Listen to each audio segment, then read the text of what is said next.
answering the question, how to make candied pecans, which you certainly can use in a number of different preparations for food. You certainly could just put them in a bowl on your coffee table and lay around and eat them also. They're that good. I'm going to show you the basic technique that I've learned on how to make these, and it's very simple, but it's very specific.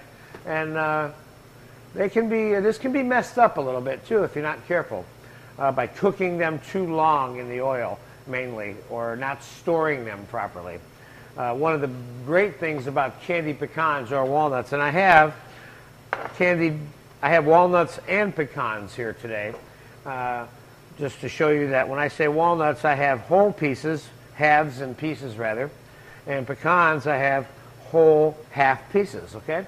Now, both of these nuts come in smaller, less expensive, more broken versions, where sometimes they call them nuggets, or pecan pieces, or walnut nuggets, or walnut pieces, and you can use those in the recipes. But again, you're making a smaller thing, and in some cases is more appropriate for certain uses in terms of what dishes you put them with. We're going to use the whole pecans today to demonstrate how this is made.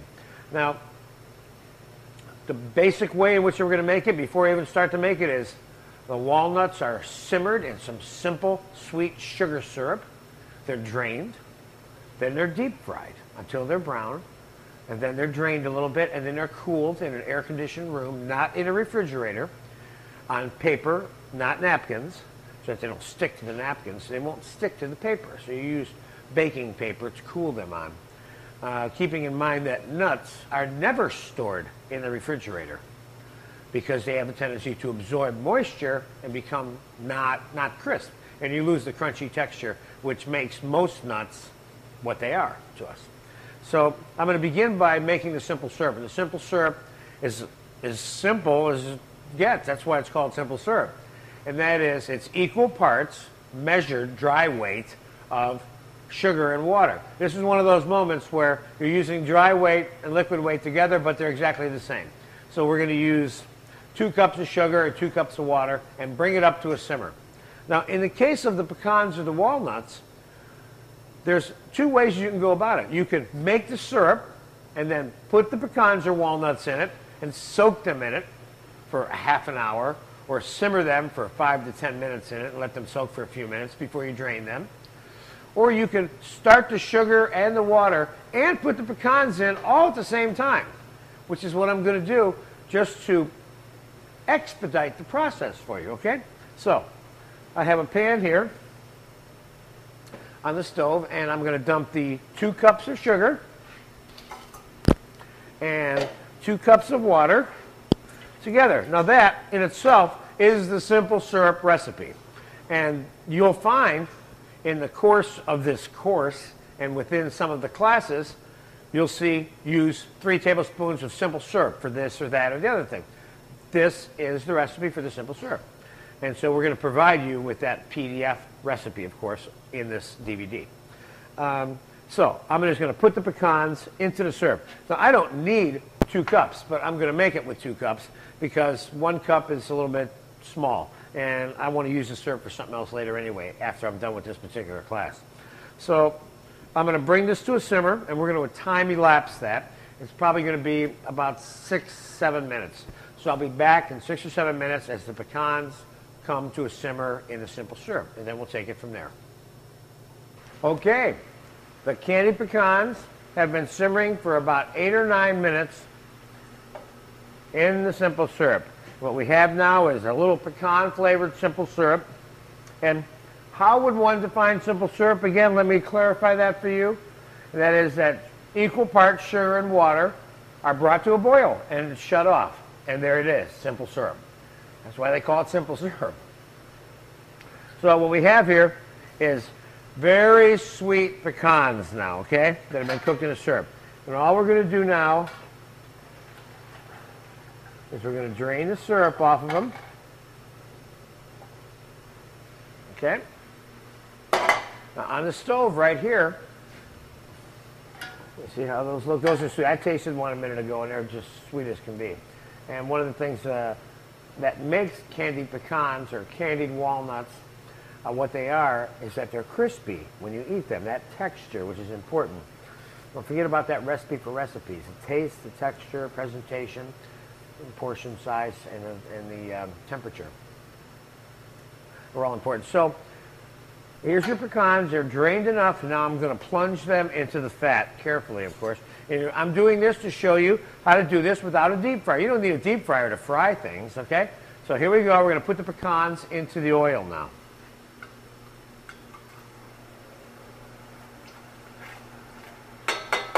And now they're just frying. They look like everything else that's frying in the world, okay? Now I'm going to set up a pan right here because when those pecans are done, they're done. We don't have time to start looking for a pan, okay? So we're frying them now.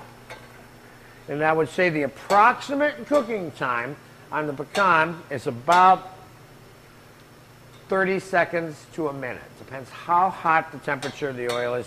375, of course, is the general prescribed temperature for frying just about anything except for some kind of specialty item maybe.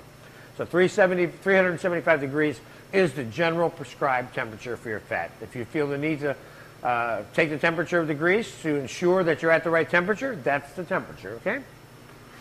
Now what I did was, before the camera came on, I tested the oil with one little piece of pecan to see how it boiled in it. And it looked good. Now it's stopped frying. And it's time for the oil to come out. When I mean it stopped frying, it no longer sounds like it's frying. Now, what do I mean by that?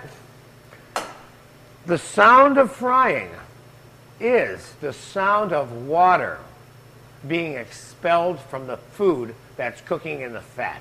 That's what the sizzling is all about when it's frying, okay? When it stops sizzling, there's no more water being expelled. It's been fully penetrated by the fat and has forced all the liquid out. And in 99% of the cases of anything being fried, that is the #1 indication that it's done.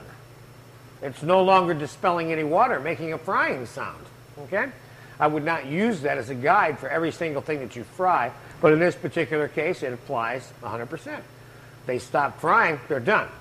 Okay? Now, I drained them a little bit, and now I'm going to put them on some paper. We'll use that fat for something else again later. I'm going to spread them out, and I'm going to set these pecans in an air-conditioned room for about a half an hour, 45 minutes. We're going to come back, time-elapse, and we're going to, of course, use these in this particular class today. This is one lesson that's linked to another lesson. We're going to use these as garnish on a carrot puree that's being demonstrated today. So I'll come back in a half an hour, 45 minutes, and I'll show you these candied pecans and show you how crunchy they are. And they get crunchy. Right now, they're soft.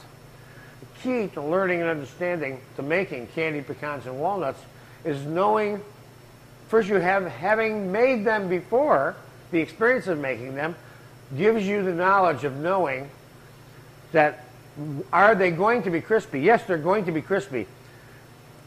They're soft now, and you say, oh, these are soft, and they're not what I want, but you can anticipate the crispiness to them.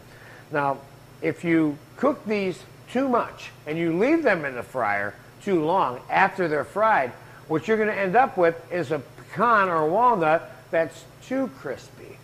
And if there is such a thing, this would be the case. So, again, make sure you take them out before they over-fry. All right? Now, I'm going to come back, time-elapsed, in a half an hour to an hour, and show you what these look like, and I'll be tossing them around. Right now, they're sticky, okay? And they're going to be dry, and you'll be able to pick them up and toss them around in a bowl, and they won't stick together. Great on salads, on the carrot puree, mixed with different kinds of chicken dishes and stuff for garnish. This is a really neat item. We'll be back in a little while.